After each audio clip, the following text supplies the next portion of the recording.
حضور علیہ الصلوۃ والسلام نے فرمایا جب اللہ تعالیٰ نے زمین کو پیدا کیا تو زمین ہلنے لگی.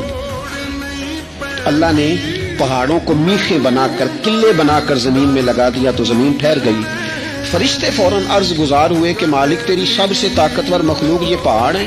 فرمایا نہیں، لوہا جو ہے نا وہ پہاڑوں سے بھی طاقتور ہے، کیونکہ لوہا پہاڑ کو کاٹ دیتا ہے. یا اللہ پھر لوہا سب سے طاقتور ہے؟ فرمایا نہیں، آگ اس سے بھی طاقتور ہے.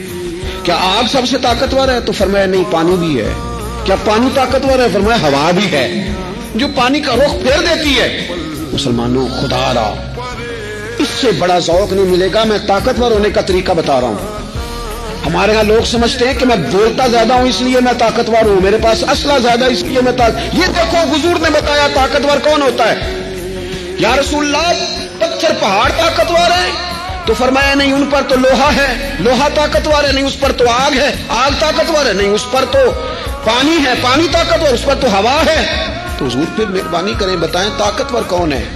تو یہ دیکھو نا، یہ یاد رکھو نا، یہ کائنات کے سب سے بڑے حکمت والے محبوب کی بات یاد رکھو نا. حضور فرمانے لگے سب سے زیادہ طاقتور وہ مومن ہے جو سیدھے ہاتھ سے صدقہ دیتا ہے اور دوسرے کو پتہ بھی نہیں لگنے دیتا.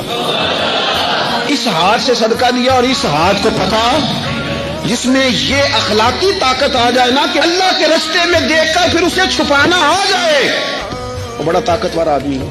تو میں یہ سب سے بڑا طاقتور ہے جس نے اپنے رب سے راز نیاز شروع کر لیے. اللہ کے رستے میں دیتا ہے پھر کسی کو خبر ہو. یہ کون سی طاقت ہے؟ یہ روحانی طاقت ہے، یہ اخلاقی طاقت ہے، یہ کردار کی طاقت، یہ سوچوں کی طاقت ہے، یہ آپ کے مزاج کے بلند ہونے کی